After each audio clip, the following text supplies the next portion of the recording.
Hello बच्चों, पिछले class में मैंने सोल्व किया था पॉलिनोमियल्स के कुछ बेसिक कॉन्सेप्ट बताए थे। आज हम सोल्व करेंगे एक्सरसाइज 2.1 के कुछ क्वेश्चंस।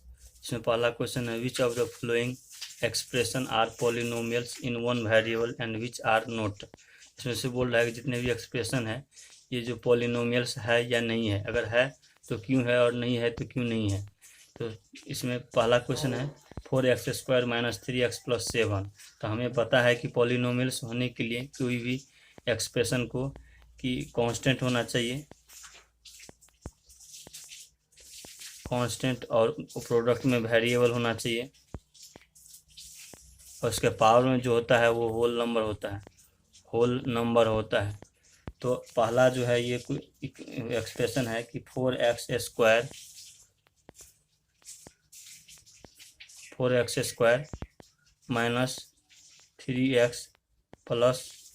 7 है। तो इसमें से हम देख पा रहे हैं कि इसमें जो है इसमें भी वेरिएबल है, इसमें भी वेरिएबल है, सेम वेरिएबल है। यहाँ पर वेरिएबल नहीं, तो यहाँ पर वेरिएबल हम बनाने के लिए क्या करेंगे, x के पावर 0 लगा देंगे। तो कोई भी वेरिएबल के ऊपर में अगर पावर में अगर 0 होता है तो उसका वैल्यू जो है 1 होता है। तो हम देखते हैं कि सभी जो है इस रूल को फुलफिल कर रहा है। तो ये सब इसलिए ये जो है yes it is a polynomial. अब दूसरा क्वेश्चन है कि y² + 2 में ये जो है वेरिएबल y है और यहाँ पर y नहीं है, तो यहाँ पर हम y हम बना देंगे, ऊपर में पावर में 0 लगा देंगे। तो ये भी जो है दोनों टर्म जो है इसको फुलफिल कर रहा है, यानी पॉलिनोमियल को के टर्म को फुलफिल कर रहा है। तो इसलिए ये क्या है, पॉलिनोमियल। इसलिए लिखेंगे yes it is a polynomial.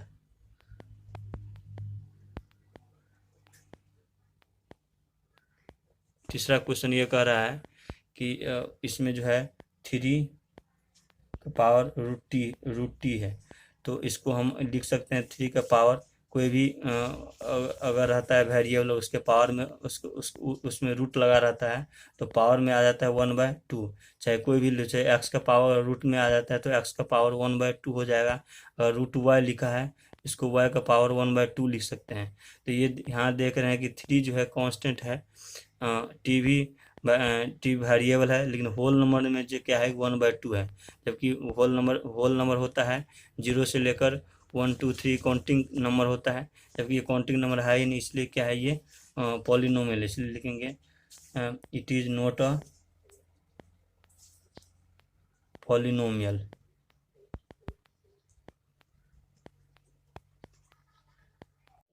अब फोर्थ क्वेश्चन है y + 2/y। इसको हम अगर सोल्व करते हैं तो y लिख सकते हैं +2/y को कोई भी चीज़ में अगर कोई भी अगर वेरिएबल अगर बट्टे में रहता है तो इसको ऊपर ले जाते हैं तो 2 हो जाएगा, इनटू में y, और पावर में क्या होता है -1 हो जाता है। तो इसलिए इसे लिख सकते हैं y/2y का पावर -1। यहाँ हम देख रहे हैं कि पावर में क्या है, यहाँ पर 1 है, यहाँ पर क्या है -1 है। तो यहाँ पर जो है पॉलिनोमियल का क्या है रूल की कांस्टेंट होना चाहिए, और ये जो है वेरिएबल होना चाहिए, प्रोडक्ट में वेरिएबल होना चाहिए, और ऊपर में जो है होल नंबर होना चाहिए। तो यहाँ पर जो है कुछ नहीं है, तो यहाँ पर कांस्टेंट में 1 है, पावर में 1 है, और वेरिएबल भी है, यहाँ पर भी कांस्टेंट है, वेरिएबल है, और यहाँ पर जो है होल नंबर में जो है -1 आता है, -1 है, जबकि होल नंबर -1 नहीं होता है। इसलिए लिख लेंगे no it is not a polynomial.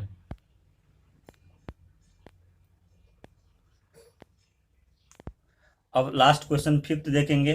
Fifth question ये है कि x के पावर 10 + y का स्क्वायर + t का पावर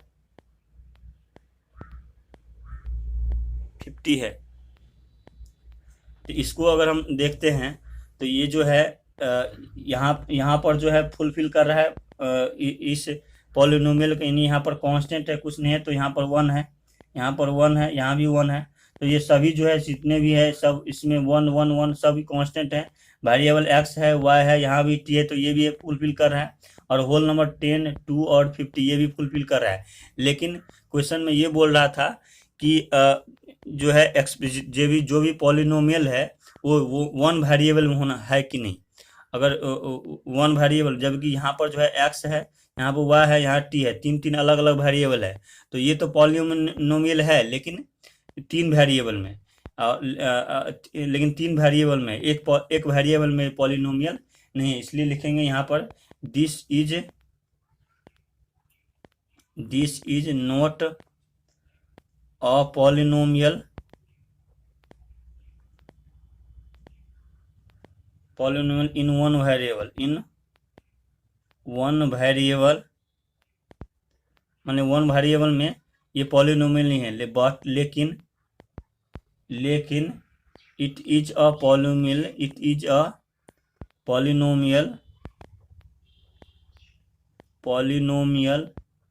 इन थ्री वेरिएबल, मतलब तीन वेरिएबल में ये पॉलिनोमियल है।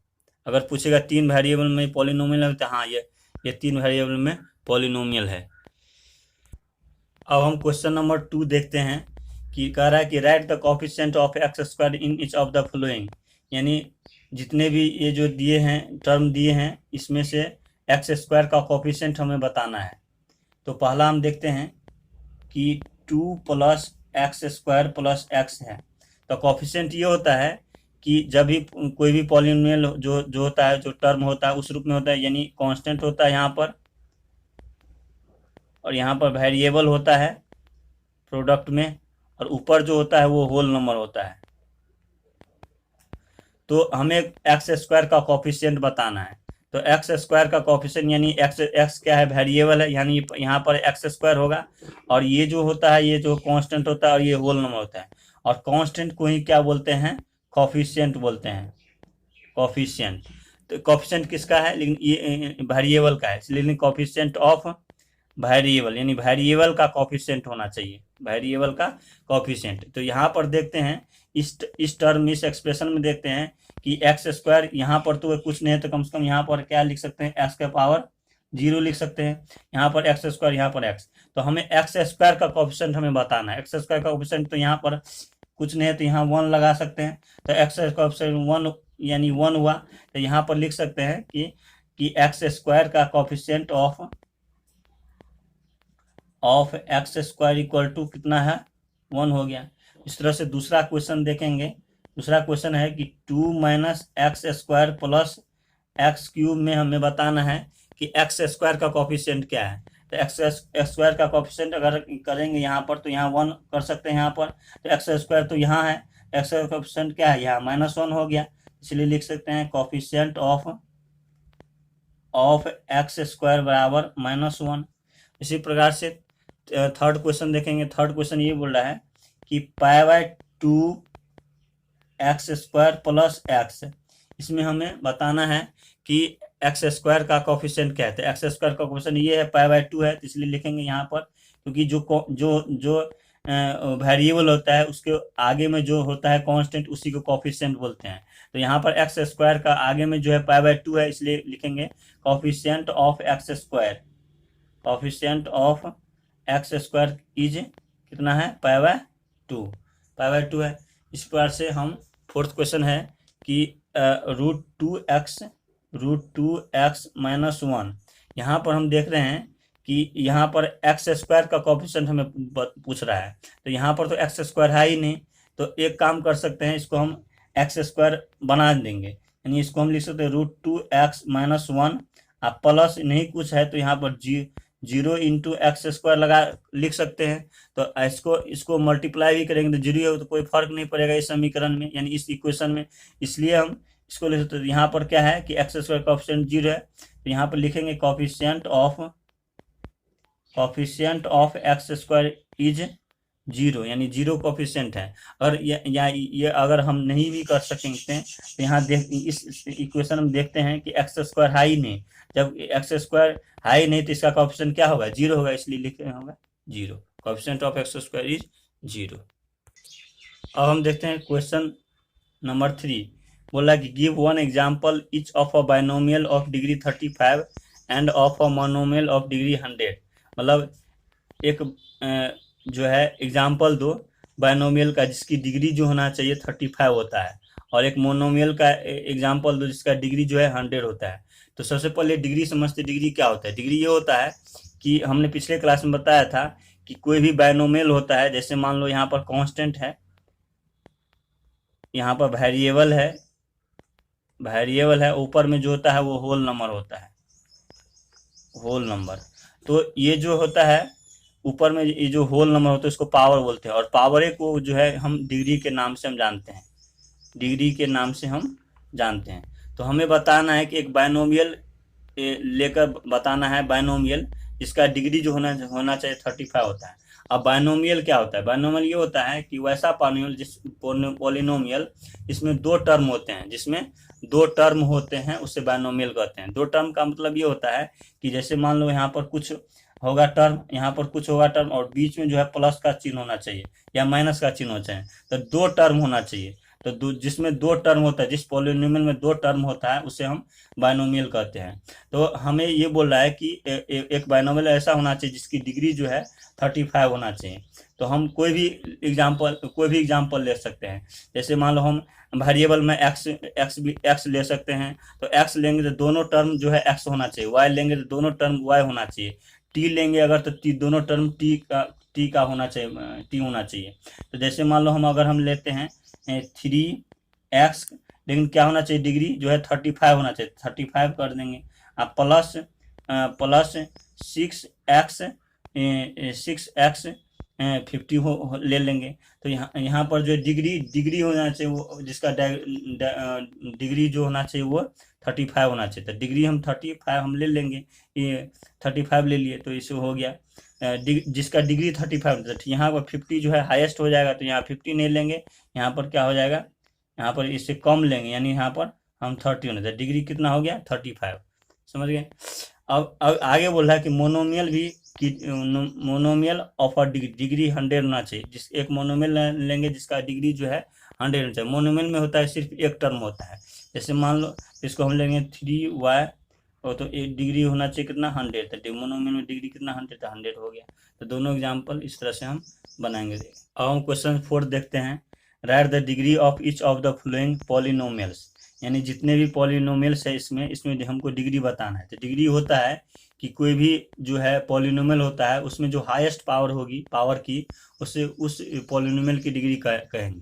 तो हमें इसमें जो है हमें इसका डिग्री बताना है। तो पहला क्वेश्चन है कि 5x³ plus 4x² plus 7x।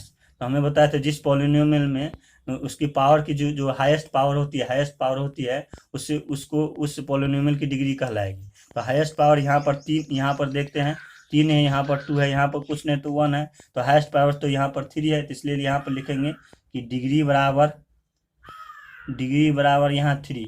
फिर दूसरा क्वेश्चन है कि 4 - y², 4 - y², यहाँ पर जो है यहाँ पर वेरिएबल है और y, यहाँ पर वेरिएबल नहीं, तो यहाँ पर वेरिएबल बनाएंगे। यहाँ पर वेरिएबल बनाने के लिए क्या करेंगे, यहाँ 4y लिख सकते हैं, ऊपर में कुछ नहीं तो यहाँ पर 0 लगेंगे। यहाँ पर 0 जैसे लगाएंगे तो क्या होगा, इसका मान तो 1 हो जाएगा। तो 1 को और 4 से गुना करेंगे तो 4 ही होगा, -y²। तो यहाँ पर देखते हैं कि यहाँ पर पावर जो है 0 है, यहाँ पर क्या है 2 है। तो सबसे हाईएस्ट पावर तो यहाँ पर 2 है। तो पावर डिग्री क्या होती है कि कोई भी पॉलिनोमियल की हाईएस्ट पावर होती है। तो हाईएस्ट पावर तो यहाँ पर 2 है, इसलिए क्या कर लेंगे यहाँ पर डिग्री बराबर 2। फिर यहाँ पर थर्ड क्वेश्चन है कि 5t - √7, 5t - √7। यहाँ पर हम इसको सोल्व करते हैं। तो यहाँ पर t है और यहाँ पर t नहीं है, तो यहाँ पर t नहीं तो यहाँ पर t बना देंगे, और यहाँ पर कुछ नहीं तो 1 है। तो हम यहाँ देखते हैं कि पावर में हाईएस्ट पावर यहाँ पर 1 होता है, इसलिए यहाँ पर डिग्री क्या हो जाएगा 1। फिर इसके बाद फोर्थ क्वेश्चन है कि 3, यहाँ पर 3 है फोर्थ क्वेश्चन में। तो 3 यहाँ पर क्या है कि वेरिएबल नहीं है, तो वेरिएबल नहीं है तो हम यहाँ पर क्या करेंगे, इसको हम बना देंगे वेरिएबल। मान लो हम इसको हम x कर दिए और इसको पावर में 0 कर देंगे, तो इसका वैल्यू क्या हो जाएगा 1, और 1 को 3 से मल्टीप्लाई करेंगे तो 3 होगा। तो यहाँ पर देखते हैं इसका हाईएस्ट पावर क्या है 0 है, तो इसलिए डिग्री क्या हो जाएगा यहाँ पर जीरो हो जाएगा। और इसको हम ये भी बोल सकते हैं जीरो पॉलिनोमियल्स भी बोल सकते हैं, क्योंकि जीरो पॉलिनोमियल्स इसलिए जीरो पॉलिनोमियल्स वो होती है जिसकी पावर में जो है जिसकी डिग्री जीरो होती है। जीरो पॉलिनोमियल्स उसको कहते हैं जिसकी डिग्री जीरो होती है, उसको जीरो पॉलिनोमियल्स बोलते हैं। अब हम देखते हैं question number 5, classify the following as linear, quadratic and cubic polynomials. ये सब linear, quadratic and cubic polynomial है, जो पॉलिनोमियल का टाइप है। एक होता है लीनियर, एक होता है क्वाड्रेटिक, एक होता है क्यूबिक पॉलिनोमियल्स। तो 3 प्रकार के पॉलिनोमियल्स होता है। तो इसमें से जितने भी एक्सप्रेशन दिए गए हैं, ये हम इसमें से बताना है कि कौन सा लीनियर है या क्वाड्रेटिक है या पॉलिनोमियल्स है। तो किसी भी जो है पॉलिनोमियल्स का टाइप बताने के लिए हमको डिग्री पर देखनी पड़ती है सबसे पहले। तो इसमें जो है इस एक्सप्रेशन में हम देखते हैं कि एक्स स्क्वायर प्लस एक्स है, तो इसकी डिग्री जो है 2 है, और यहाँ इसकी डिग्री जो 2 होगा, क्योंकि यहाँ पर जो है यहाँ पर 1 है और यहाँ पर 2 है। तो हाईएस्ट पावर देखनी पड़ती है, तो हाईएस्ट पावर इसकी जो है इस एक्सप्रेशन की 2 होती है। यहाँ पर डिग्री क्या हो जाएगी 2, और जिसकी डिग्री 2 होती है तो वो होता है क्वाड्रेटिक एक्सप्रेशन। इसलिए लिखने this is quadratic expression, quadratic polynomial, sorry. अब सेकंड क्वेश्चन देते हैं x माइनस एक्स क्यू। तो इसकी डिग्री जो है 3 है, इसलिए यहाँ पर डिग्री क्या हो जाएगी 3, और जिसकी डिग्री 3 होती है वो होता है क्यूबिक पॉलिनोमियल्स। तो इसलिए लिखेंगे यह है क्यूबिक पॉलिनोमियल्स। यहाँ पर थर्ड क्वेश्चन देखते हैं। यहाँ पर y है, यहाँ y का पावर में हम 1 लिख सकते हैं, यहाँ पर y का पावर में 0 लिख सकते हैं। तो हाईएस्ट पावर देखते हैं, यहाँ 2 है, यानी डिग्री क्या हो जाएगी 2, और जिसकी डिग्री 2 होती है तो वो होता है क्या क्वाड्रेटिक पॉलिनोमियल्स, क्वाड्रेटिक पॉलिनोमियल्स।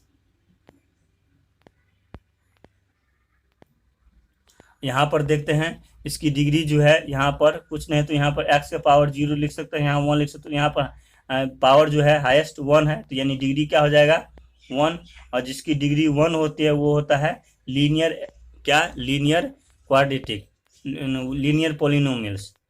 इसलिए लिखेंगे यहाँ पर लीनियर पॉलिनोमियल्स। यहाँ पर देखते हैं फिफ्थ क्वेश्चन, ये 3t है, तो 3t है, तो यहाँ ये मोनोमियल है। मोनोमियल है क्यों, क्योंकि यहाँ पर हाईएस्ट पावर जो है 1 है, तो 1 है, तो जिसकी डिग्री 1 होती है वो होता है लीनियर पॉलिनोमियल्स।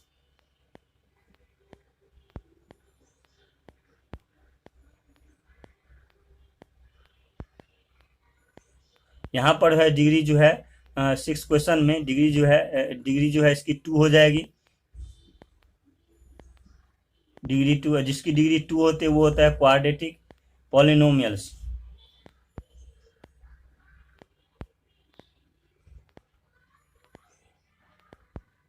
यहाँ पर देखते हैं कि यहाँ पर डिग्री जो है 3 है, यहाँ पर डिग्री जो है इसकी 7th में 3 है, तो जिसकी डिग्री 3 होती है वो क्या होता है कहलाएगा क्यूबिक पॉलिनोमियल्स।